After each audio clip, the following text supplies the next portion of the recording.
Bom dia, meus irmãos. Graça e paz. Aleluia.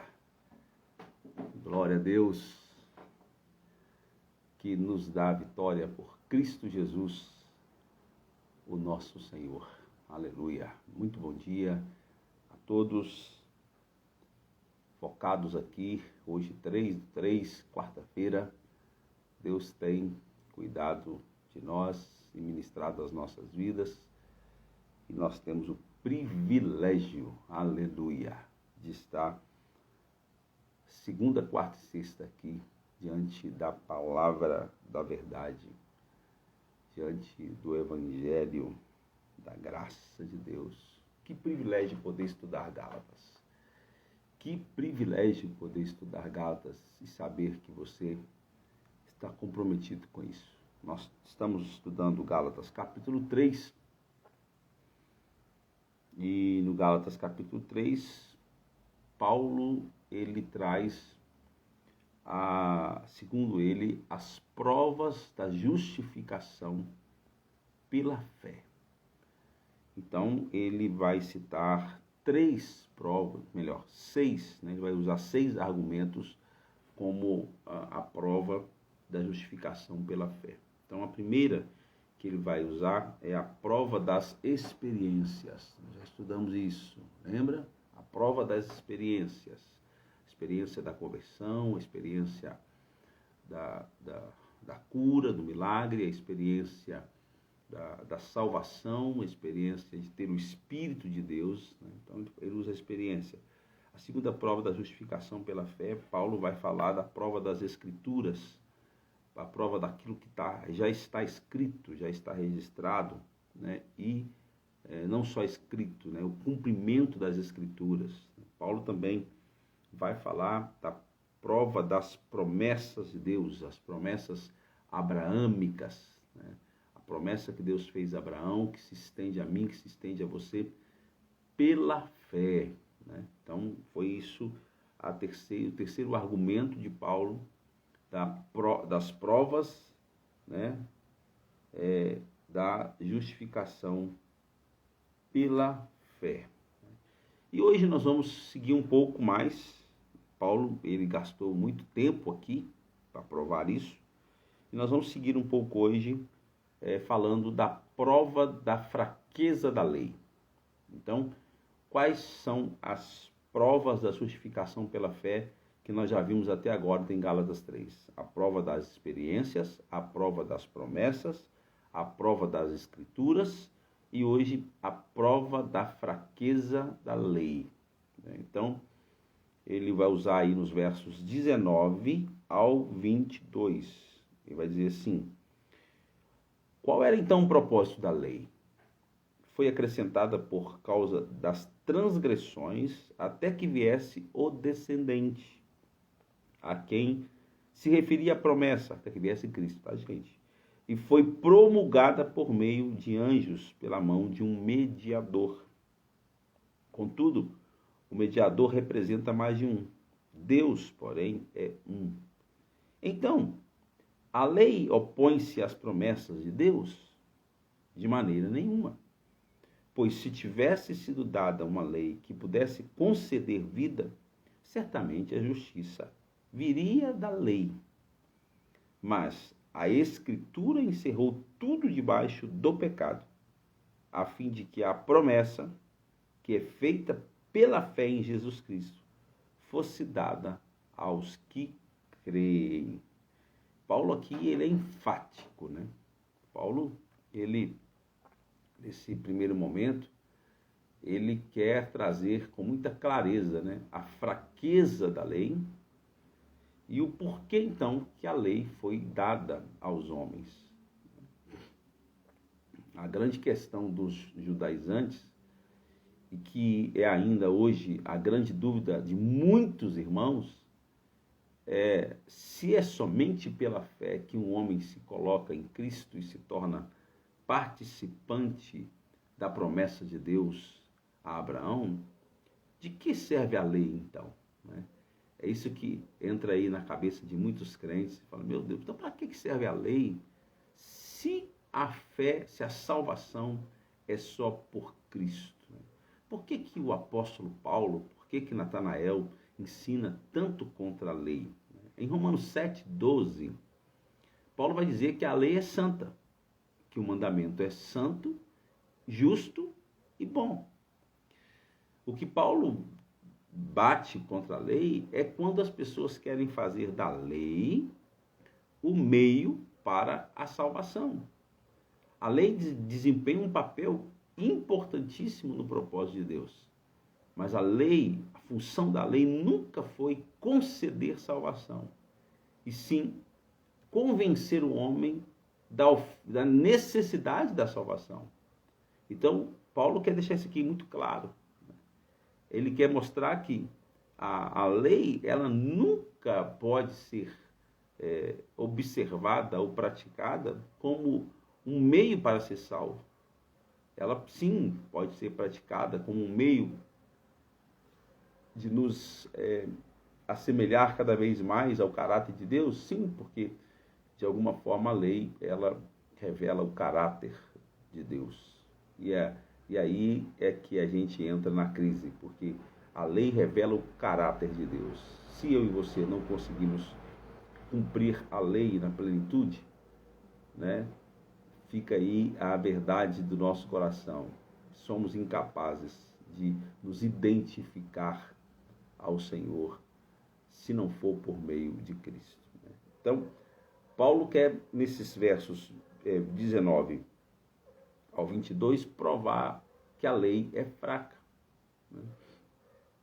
No verso 21 ele vai dizer, Paulo nega isso, porque, no verso 21 ele vai dizer assim, o ensinamento judaizante era, guarde a lei e você terá a vida. Mas o que Paulo vai dizer no verso 21? Ele vai dizer assim, porque se fosse promulgada uma lei que pudesse dar vida à justiça, na verdade seria procedente da lei. Mas o fato é que ninguém jamais guardou a lei de Deus. Portanto, a lei não pode justificar. E aí talvez fique a pergunta, qual o lugar da lei no Evangelho da Graça? Alguns vão dizer, se a lei não presta para nada, o que é um engano, já até dei uma palavra sobre isso, mas qual é o lugar da lei no Evangelho da Graça?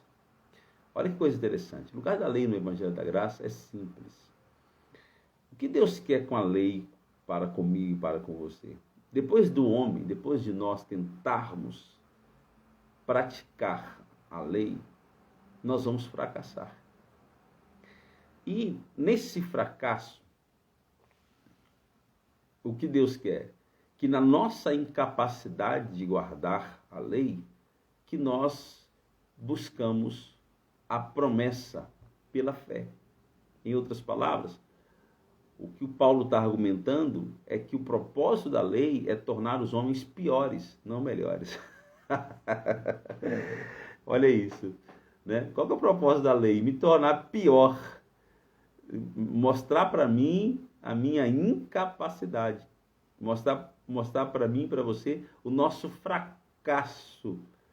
E diante do nosso fracasso em cumprir a lei e de ser obediente a ela, nós nos humilharmos diante de Deus, quebrantados, e buscar o favor imerecido da graça de Deus, que é Cristo. Então, dessa forma, a verdadeira função da lei é confirmar a promessa e torná-la indispensável. Então, quando se pensa na lei, a gente pensa o seguinte, para que a lei veio? Para revelar o meu estado, o seu estado, a nossa incapacidade, quem nós éramos, quem nós somos. E diante disso, nós nos voltarmos para o Senhor quebrantados, reconhecendo a nossa necessidade da graça, do favor imerecido. Então, o propósito da lei é esse, né? Romanos 6,14 diz, porque o pecado não terá domínio sobre vós, pois não estáis debaixo da lei, e sim da graça. O que a gente precisa definir então? Nós vamos definir o que é lei e o que é graça. Se entendermos o que é graça e nos colocamos debaixo dela, então espontaneamente nós estaremos em condição de vencer o pecado. Quando eu entendo que não é pela minha força, que não é pelo meu esforço, eu consigo vencer o pecado, você acredita? Mas quando eu tento por mim mesmo, eu vou cair naquela situação de tentar cair, tentar cair, tentar cair. Quando não é por mim, lembra que eu contei aqui o fato de uma pessoa que tem problemas com pornografia, com o pecado da lascívia, né? E como que ele pode vencer isso? Como que ele pode vencer isso? Pelo esforço próprio? Toda vez que ele tentar, ele vai cair. Mas quando ele está na graça, ele diz, Senhor, eu sou a justiça de Deus na terra. Isso não convém a mim. Tua graça me basta, me fortalece, me ajuda. E aí, mesmo que ele tende ao pecado, ele diz, eu sou a justiça de Deus na terra, a tua graça me basta. Ele vai vencer o pecado, você acredita? Automaticamente ele não vai conseguir praticar aquele pecado. O amor de Deus vai o constranger. Mas se ele for no esforço próprio, ele vai cair todo dia, toda semana, e em todas as oportunidades.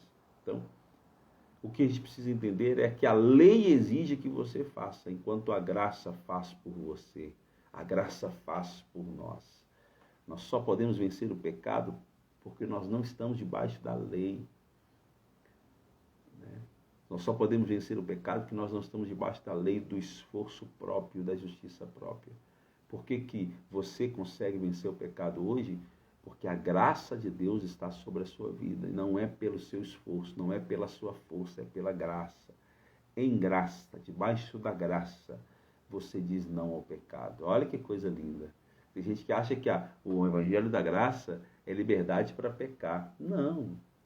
Em graça, debaixo da graça, você consegue superar as suas fraquezas e fragilidades, porque quem opera em você é o Espírito de Deus, não é mais você, não é mais o seu esforço, não é mais você. Quem está agora operando na sua vida é o Espírito de Deus. A vida que eu agora vivo na fé do Filho de Deus. Amém, gente? A graça é definida como favor imerecido, enquanto a lei é definida como favor merecido. Só se tem na lei o que se merece. E quando se chega à conclusão de que você não merece nada, então você não tem nada, você tem condenação. Mas se você está na graça, você tem o que não merece. Quem não merece, recebe. Quem merece, depende da obediência da lei. Então, o que a gente precisa fazer, irmãos? Nós não podemos viver sobre as duas simultaneamente, né? A velha e a nova aliança. Infelizmente, muitos cristãos ainda vivem assim. Ora na graça, ora eles estão desfrutando da salvação pela graça, ora eles estão se esforçando para ser santo, se esforçando no processo da santificação, desesperados, tentando agradar a Deus com as suas obras, com as suas atitudes. Não, permaneça na graça. Amém? Permaneça na graça. Eu gosto de Hebreus 8:13, que diz, quando ele diz, olha aqui, né? Olha o que Paulo vai dizer. Paulo ou o escritor aos Hebreus, que a gente não tem certeza. A velha aliança baseada nas obras humanas já passou. Olha aqui, quando ele diz nova, torna antiquada a primeira. Ora, aquilo que se torna antiquado e envelhecido está prestes a desaparecer. Olha qual que é a expressão do escritor aos Hebreus dizendo com relação à lei. A lei ficou antiquada, está prestes a desaparecer. A palavra de Deus diz que a lei é obsoleta. Ela não é mais para o crente na nova aliança, no Novo Testamento, né? A lei foi dada para o ímpio. A lei foi dada para aquele que, na ausência da fé, ele precisava conhecer e reconhecer quem era Deus, o caráter de Deus, a forma de Deus agir, a imagem de Deus, e então ser trabalhado as mudanças, né? E para isso foi dado a lei, né? Hebreus 8:7 continua dizendo assim, olha, porque se aquela primeira aliança tivesse sido sem defeito, de maneira alguma estaria sendo buscado lugar para uma segunda. Então lei para nós é como um argumento, uma forma de Deus que Deus usou para nos conduzir a Cristo, tá bom? Então vamos lá. Vou trazer aqui rapidamente hoje, porque são coisas que eu já falei, só para fortalecer. Quais são as 3 razões bíblicas para a concessão da lei? Quais são as 3 razões bíblicas para a concessão da lei? Eu dei uma mensagem um dia desse, falei sobre algumas razões porque a lei foi dada, no sentido mais teológico, né? Aqui, Paulo traz de forma mais bíblica. Por que a lei nos foi dada? Primeiro, a lei foi dada para revelar a imagem de Deus. Olha que coisa interessante, né? A lei foi dada para revelar a imagem de Deus. 1 João 3,4 diz: todo aquele que pratica o pecado também transgride a lei, porque o pecado é a transgressão da lei. E o que é pecado? O pecado é errar o alvo. Toda vez que você pensar em pecado, lembra disso. Pecado é errar o alvo. Não importa o quão perto você tenha acertado o alvo, mas se você errou, você está fora do padrão, você pecou. Não importa o quão perto você conseguiu chegar na obediência da lei, mas se você falhou no alvo, você pecou, tá vendo? A glória de Deus e a lei de Deus são a mesma coisa. Viver na plenitude daquilo que é o caráter de Deus é impossível, porque nós conseguimos até aproximar do alvo, mas erramos o alvo o tempo todo. Então, a lei ela veio para mostrar isso, né? A lei ela veio para revelar o homem o caráter de Deus. Então, quando você olha para a lei, né, Deus é amor, Deus é paciência, Deus é bondade, Deus é paz, Deus é alegria, Deus é justiça. Tudo isso você vai conhecer a partir da lei, dos mandamentos da lei, da expressão da lei, da escritura da lei. Você vai conhecer quem é Deus. E a grande verdade é que eu e você vai chegar à conclusão que nós jamais, pelo nosso esforço próprio, nós vamos conseguir nos identificar a Ele. Mas a Bíblia diz que nós somos a imagem de Deus, a imagem e semelhança. Então, como assim? A lei veio exatamente para mostrar isso, né? O quão distante que nós estamos daquilo que é a nossa originalidade, daquilo que Deus pensou para o homem, né? O homem conforme a sua imagem e semelhança. A lei, para nós, hoje, ela não é um manual que nós devemos obedecer ou proceder, mas ela é a revelação de Deus. Então, primeira coisa, por que a lei foi dada? Para revelar a imagem de Deus. Quando nós entendemos e olhamos para a lei, a gente consegue ver como Deus é, a perfeição, o caráter de Deus, sua imagem, que Ele pensa, sua glória, tá? Então, a segunda coisa, a lei foi dada para mostrar que o homem é pecador. Paulo vai explicar a verdadeira função da lei fazendo algumas perguntas. A primeira pergunta que Paulo vai fazer é: qual, pois, a razão de ser da lei? Nos versos 19 e 20, Paulo vai responder isso aí, né? Qual era o propósito da lei? E aí Paulo vai responder: pois foi acrescentada por causa das transgressões, está vendo aqui? Até que viesse o descendente, a quem se referia a promessa, e foi promulgada por meio de anjos, pela mão de mediador. Olha aqui. Ele vai fazer outra pergunta no verso 21. Então a lei opõe-se às promessas de Deus? Eu adoro Paulo quando ele faz essas perguntas, né? Perguntas inteligentíssimas e que exigem uma resposta, né? Paulo fez coach. Olha que coisa linda. Então ele pergunta: qual, pois, a razão de ser da lei? Satanás quer que provemos que somos santos através da lei, mas Deus deu a lei para provar que somos pecadores. Qual que é uma estratégia de Satanás, gente? É dar à pessoa uma sensação de que ela está conseguindo ser fiel pelo esforço próprio. Tem tanta gente assim, irmãos. Tem gente que, esse dia eu estava pensando sobre isso e até conversando com uma pessoa, Tem gente que consegue cobrar Deus pelo seu equívoco de que ele está bem. O Satanás faz isso com a pessoa. Não, mas eu estou bem, por que que Deus não me abençoa? Eu sou fiel, por que que Deus não me abençoa? Uma pessoa disse para mim assim esses dias, mas eu sou fiel, eu pago o preço, eu sou obediente, e por que que as coisas não acontecem para mim? As coisas não acontecem para você porque você está equivocado.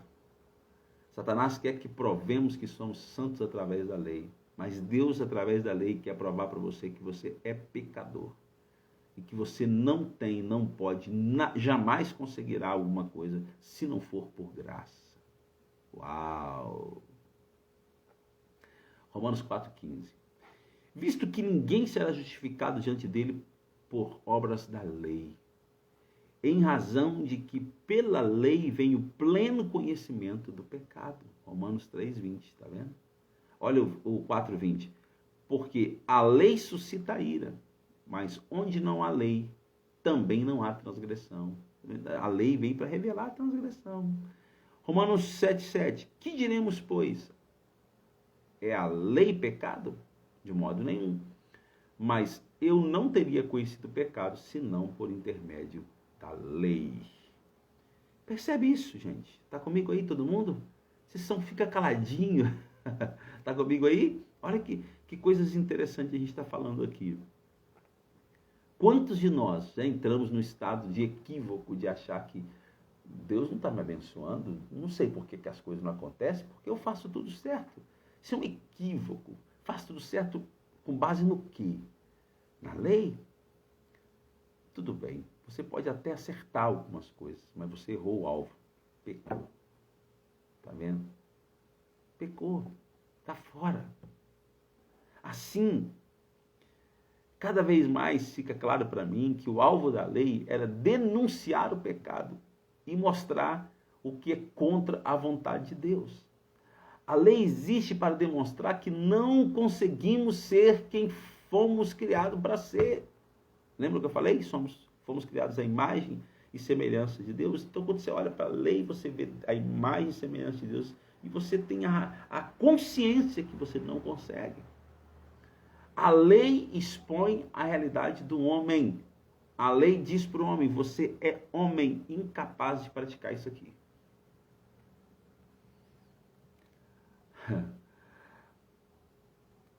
Ao dar a lei, a intenção de Deus não era que o homem aguardasse, mas que o homem soubesse que ele não conseguiria cumprir. E a partir dessa consciência de que ele não conseguiria cumprir, que esse homem se volte para ele em fé. Aleluia! Nós podemos dizer ainda que a lei foi dada para ser quebrada e assim revelarmos a nossa condição de pecadores. É isso aí. Vamos ver o que Paulo escreveu aqui, Romanos 3, versos 19 e 20. Diz assim, ora, sabemos que tudo que a lei diz, aos que vivem na lei, o diz para que se cale toda a boca e todo mundo seja culpável diante de Deus. Está vendo aqui, gente? Olha isso aqui, olha isso aqui. A lei foi dada não para que o homem guardasse, mas para revelar a culpa do homem. Olha aqui. Olha Paulo falando. Ora, sabemos que tudo que a lei diz, aos que vivem na lei, o diz para que se cale toda a boca e todo mundo seja culpado perante Deus, visto que ninguém será justificado diante dele pelas obras da lei, em razão de que pela lei vem o pleno conhecimento do pecado. Então a lei veio para isso, para expor o pecado do homem e a nossa condição de pecado. A lei foi adicionada para expor o homem e revelar aonde o homem está. Paulo vai dizer ainda que a lei ela foi dada para servir como tutor, tutor como aquele que instrui, o aio, como aquele que ensina. Então a lei ela veio para ir mostrando para a gente o caminho, em qual condição, em qual estado estávamos. Então a lei vem mostrando isso para onde? Para nos levar até Cristo. Aleluia! Aleluia! Amém, gente? É isso mesmo, a lei foi dada para isso, tá? Vamos para frente para me terminar por hoje. Então, falei que a lei foi dada para revelar a imagem de Deus. Falei que a lei... Bem-vindo aí, Samuca. Samuel. A lei foi dada para mostrar que o homem é pecador. E, por último, eu acho muito legal essa interpretação aqui do pastor Aloysio, que a lei foi dada para ser obedecida como uma promessa. Alguém vai dizer, como assim? A lei foi dada para ser obedecida como uma promessa. A promessa de que em Cristo nós somos, sim, cumpridores da lei. Oh, coisa linda! Em Cristo, eu sou o cumpridor da lei, porque o único que cumpriu a lei na plenitude se chama Jesus Cristo. O único que tinha o caráter idêntico ao de Deus. Então vamos ler um texto aqui só para você entender melhor isso. Jeremias 31, 34. Jeremias 31, né? Ele vai dizer assim: porque esta é a aliança que firmarei com a casa de Israel depois daqueles dias, diz o Senhor. Na mente lhes imprirei as minhas leis, também no coração las escreverei. Eu serei o seu Deus e eles serão o meu povo. Não ensinará jamais cada um a seu próximo, nem a cada um a seu irmão, dizendo, conheça ao Senhor, porque todos me conhecerão, desde o menor até ao maior deles, diz o Senhor. Pois perdoarei as suas iniquidades e dos seus pecados jamais me lembrarei. 27.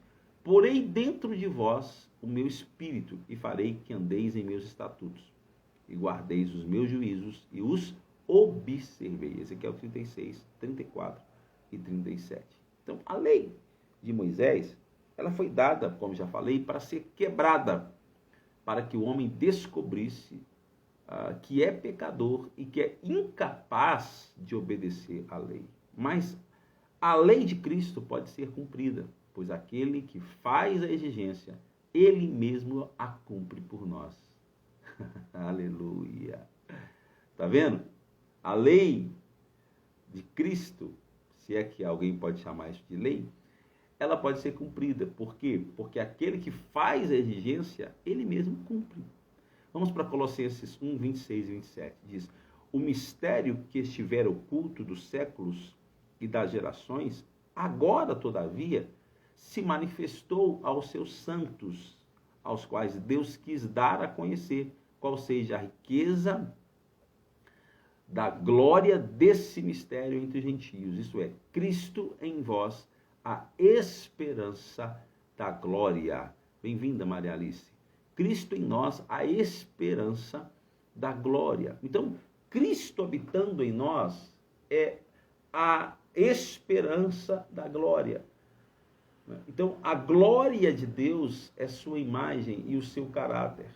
Então, Cristo habitando em mim é a esperança que eu posso ter, de que, de fato, eu estou, sim, cumprindo a lei de Deus. Não porque eu faço, mas é porque Ele já fez. Entende isso?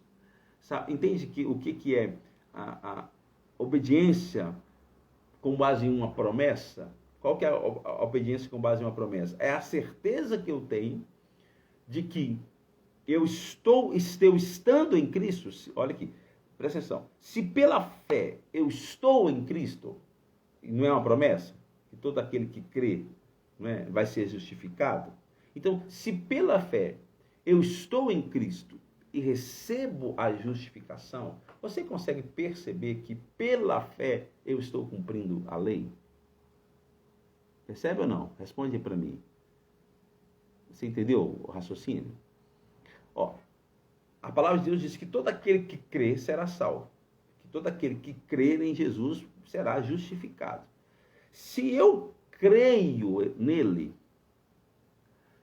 e sou justificado, isto é, sou colocado na condição de aceito diante de Deus, você percebe que em cadeia, quando eu creio, eu desfruto da justificação e cumpro a lei.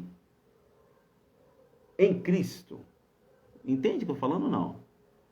Então, se eu estou em Cristo e Ele cumpriu a lei, e se eu sou um com Ele, pela fé eu estou cumprindo a lei. Está vendo aqui? Por isso você é aceito. Por isso nós somos aceitos. O Espírito Santo em nós é que nos torna capaz de cumprir os mandamentos de Deus. Cada vez mais eu estando nele, ele estando em mim, eu vou participando desse processo de santificação. Primeiro eu sou justificado, eu sou aceito. Depois, o Espírito Santo em mim vai trabalhando no processo de santificação. Santificação. Cada vez mais parecido com Cristo, cada vez mais parecido com Cristo, cada vez mais parecido com Cristo, até um dia ser a imagem e semelhança dele, na plenitude, até um dia ser achado perfeito diante de Deus. Isso é muito interessante, isso é poderoso demais. Entender isso, pela fé, eu sou justificado. Se sou justificado pela fé, então, pela fé, eu cumpro os requisitos da lei por meio de Jesus Cristo, entendeu agora? Então, Cristo cumpre, pela fé eu estou nele e recebo a justificação, pela fé eu estou cumprindo. Por isso, somos aceitos. Porque alguém me dizer assim, mas se a lei ela revela o caráter de Deus e a justiça de Deus, então nós estamos condenados, porque a gente não consegue obedecer à lei. Exatamente. Mas por que nós somos aceitos? Nós somos aceitos porque nós estamos em Cristo. E em Cristo, Cristo cumpriu. Então em Cristo nós estamos cumprindo a lei. Oh, isso é legal demais. Amém?